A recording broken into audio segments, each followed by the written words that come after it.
तो पहली क्लास में आपने डिस्कस किया था अलजेब्रा के कुछ फार्मूले। सेकंड क्लास में हम लॉगरिथम्स के कुछ फार्मूले डिस्कस करना चाहते हैं। मतलब ये भी फार्मूले बहुत बेसिक हैं, लेकिन 3 इंपॉर्टेंट फार्मूले हैं जो आपको हमेशा याद रखना चाहिए। मैं इसमें कुछ जो स्टूडेंट गलती करते हैं वो भी चीज़ भी बताऊँगा, तो आप अच्छे से सुनें, इस वीडियो को अच्छे से देखें और दोस्तों के साथ शेयर भी करें कि उनके कंसेप्ट लॉगरिथम्स में क्लियर नहीं है तो वो यहाँ से क्लियर हो सकते हैं। फार्मूले तो आपको हमेशा याद रखना चाहिए। और बेस ए है, एम क्रॉस एन के फॉर्म में है, तो क्रॉस के फॉर्म में तो प्लस में हो जाएगा, याद रखना चाहिए। क्रॉस के फॉर्म में है तो वो प्लस के फॉर्म में आ जाएगा। पॉजिटिव इसके फॉर्म में, डिवीज़न के फॉर्म में होता है तो वो माइनस के फॉर्म में आ जाएगा। और log a m minus log a n, log a m और लॉग ए एन। ओके, इस फॉर्म में ये सारे फॉर्मूले आपको याद आना चाहिए, ठीक है। तीसरा फार्मूला ये होता है कि लॉग ए एम की पावर एन क्या हो जाएगा, एन लॉग ए एम। ये एन है ना, वो आगे आ जाएगा, ये यहाँ आगे आ जाएगा, एन लॉग ए एम। ये फार्मूला, ये तीनों फार्मूला याद रखना चाहिए।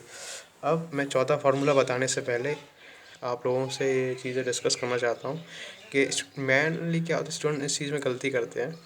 अगर log x cross log y हुआ तो लोग क्या कर देते हैं, log x plus y equal में कर देते हैं। ये गलत है, मतलब यहाँ क्रॉस कर लीजिए, पूरी तरह से रॉन्ग है, रॉन्ग फार्मूला। ये फार्मूला है ही नहीं, ठीक है। इस फार्मूले को अपन कैसे सॉल्व कर सकते हैं पता है, ये अलग हो जाएगा, ये अलग हो जाएगा। इसका इंडिविजुअली फॉर्म में इसको मल्टीप्लिकेशन करके सॉल्व कर सकते हैं। और डिवीज़न है तो इंडिविजुअली फॉर्म में डिवीज़न करके इसको सॉल्व कर सकते हैं। लेकिन ये एक्स अपॉन वाई के इक्वल में नहीं होगा, ये याद रखना है। एक्स अपॉन वाई के इक्वल में नहीं होगा, ये गलत फार्मूला है, तो इक्वल में नहीं होगा। आप इसी सब चीज़ों को याद रखना है, क्योंकि ये लोग मतलब कुछ स्टूडेंट्स में कुछ गलतियाँ कर देते हैं इन सब चीज़ों में। तो तीनों फार्मूले डिस्कस किए गए, इन्हें अच्छे से याद कर लेना। इसके बाद अपन 14 फार्मूला डिस्कस करते हैं। अगर इंडिविजुअली एम एन दिया हुआ है, यहाँ एन दिया हुआ है, यहाँ एम दिया हुआ है, और इंडिविजुअली एम एम दिया हुआ है, तो उसको log m upon log n के फॉर्म में लिखा जा सकता है। इंडिविजुअली फॉर्म में, इस फॉर्म में लिखा जा सकता है, ठीक है। पाँचवा फार्मूला ये है कि log a m is equal to into log m a. इसका बेस ए है, इसका बेस एम, इसमें एम और एम कॉमन आ रहे हैं, तो इसको अपन, इसका वैल्यू तो 1 होती है, इसको अपन इस फॉर्म में भी लिख सकते हैं, लॉग बेस ए और बेस ए। लॉग बेस ए और ए इक्वली वैल्यू क्या होती है, 1। अब कुछ लोग इस फॉर्म में लिखते हैं, मान लो कॉमन तो ए भी आ रहा है ना, इसमें कॉमन ए भी आ रहा है, तो उसको एम एम के फॉर्म में भी तो लिख सकते हैं, लॉग एम और बेस एम है और वो भी एम है, तो इक्वली 1 होगा। इस फॉर्म में भी तो लिख सकते हैं, वैल्यू 1 ही आएगी। तो इससे अपना क्या फार्मूला निकला, क्या लॉग है बेस ए है और ए हुआ, तो इसकी वैल्यू क्या हो जाएगी, 1। और सातवां फार्मूला अपना ये है कि लॉग ए 1 की वैल्यू क्या होती है, 0। तो ये लॉगरिथम्स के कुछ फार्मूले हैं, बहुत ज़्यादा इंपॉर्टेंट फार्मूले, ये आपको हमेशा याद रखने चाहिए।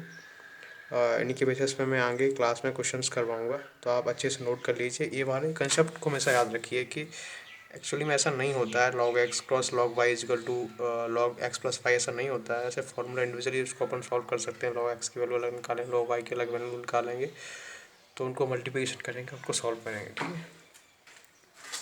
आप इन फार्मूलों को नोट कर लीजिए। और कुछ मैं फेसबुक में भी ग्रुप बना दूंगा मैथ मास्टर वाला, तो आप वहाँ डिस्कस कर लीजिए, कुछ क्वेश्चंस वगैरह आप डाल दीजिए, वहाँ मैं इंडिविजुअली सबको सॉल्यूशन करके आपको सिखा दूंगा। मतलब कुछ स्टूडेंट जुड़ जाएंगे तो वो खुद ही सॉल्यूशन करेंगे, या अपन जो उन लोगों से नहीं बनेगा वो मैं आपको बता दूंगा।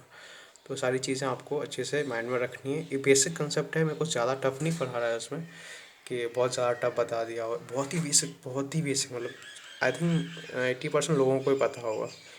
जो लोग मैथ को मतलब भूल गए हैं, 5वीं 6वीं क्लास के फॉर्मूले हैं, ये ज़्यादा टफ नहीं है, तो फॉर्मूलों को अच्छे से याद कर लें। इस वाले फार्मूलों को हमेशा याद रखना, log n m individually log m upon log n, इसमें कुछ बहुत सारे क्वेश्चन इससे बनते हैं, तो आप कुछ अच्छे से याद कर लें। और ई है लॉग बेस ए एम और तो log m base m a हो जाएगा, तो इजिकल टू हो जाएगा लॉग 1 हो जाता है, लॉग ए इजिकल टू 1 हो जाता है। ये फार्मूला अलग है, इसको मैंने इससे सिंप्लीफाई करना इसको सिखाया आपको, ये चीज़ें मैंने सिखाई हैं कि इस तरह से इसको सॉल्व कर सकते हैं। इसकी वैल्यू 1 होती है, तो पहला दूसरा, तीसरा, चौथा, पाँचवा, छठवा, सातवें फार्मूला आपको अच्छे से याद होने चाहिए।